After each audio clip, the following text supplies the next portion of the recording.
Hello everyone. Today we are going to be talking about the NBA play-in tournament and the problem I have with it that's kind of surfacing a little bit more in the mainstream media, but I haven't seen anyone overly talk about it yet. For those of you who are wondering, today makes 29 days in a row uploading, and we are on the road to 3,000 subscribers. So if you're new here, please be sure to consider hitting that subscribe button as we're finishing out strong March Madness. We do this every year. We upload every year. This year is the second year that we've ever done it, and I really hope it continues for many more years, and I hope you guys are here to watch me grow and grow with me. Without further ado, let's get straight into this video. My issue with the NBA play-in tournament, it's going to be a very short and opinionated video.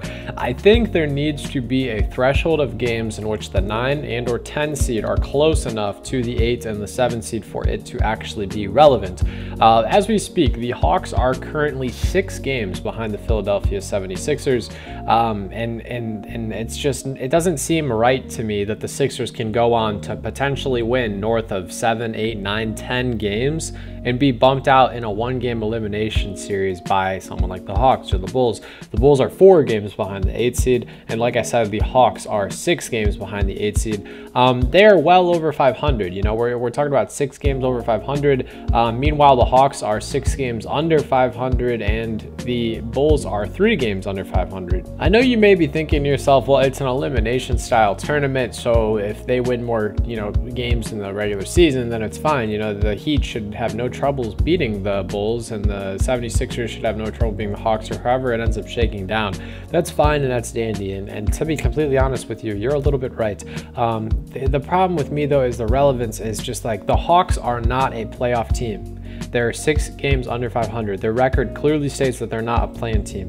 And the same thing with the Bulls. Zach LaVine is hurt. Lonzo Ball's hurt. DeMar's been in and out of the lineup. Clearly, this is not a year in which they want to compete. So why are they being forced? And the Bulls, I'm sure they're thankful to play in the play-in game. The experience is forgivable. But why are fans and media and other teams being forced to take time out of their, I don't know, I guess you'd say schedule or whatever, to compete for something they know they have? Okay, so let's say the Hawks win, and then they beat the Celtics. Are the Hawks going to beat the Celtics in a series? Or are the Bulls going to beat the Celtics or the Bucks in a series? No, they're definitely 110% not. Whereas a 7th seed like the Miami Heat has proven time and time again that they're actually legitimate contenders. It's very interesting side of the spectrum, because for the problem we have in the Eastern Conference with this, in the West, it's the complete opposite story. The 9 seed in the West is 10 games over 500. And then the 10 seed in the West, obviously the Warriors, is 4 games over 500. And the Rockets are the 11 seed, and they're 2 games over 500.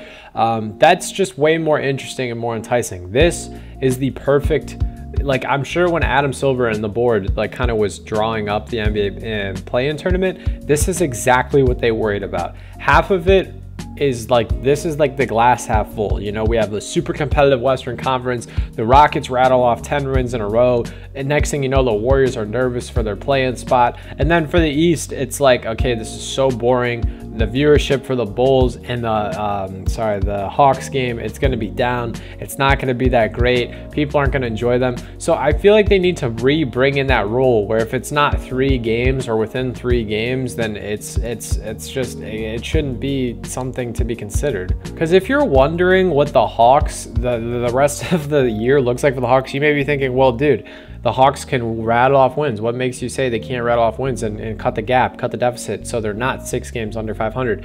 Their next, or the last remainder of their season, the last 10 games, out of those 10 games, they face the Celtics, they face the Bucks, they face the Nuggets, they face the Mavericks, they face the Wolves, the Heat, and the Pacers. That is 7 out of their last 10 games are above teams that are over 500. The other remaining 3 are the Pistons, the Hornets, and then the Bulls.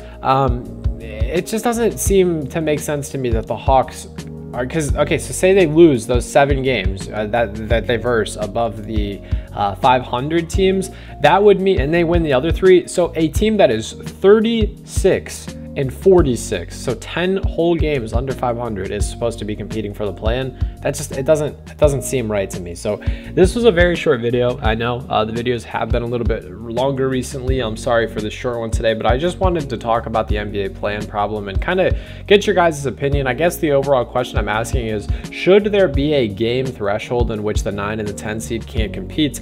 If so, what should that be? If you made it this far, I appreciate your guys' support as always. Hope you all have a great rest of your day. Stay happy, healthy, and blessed. Peace.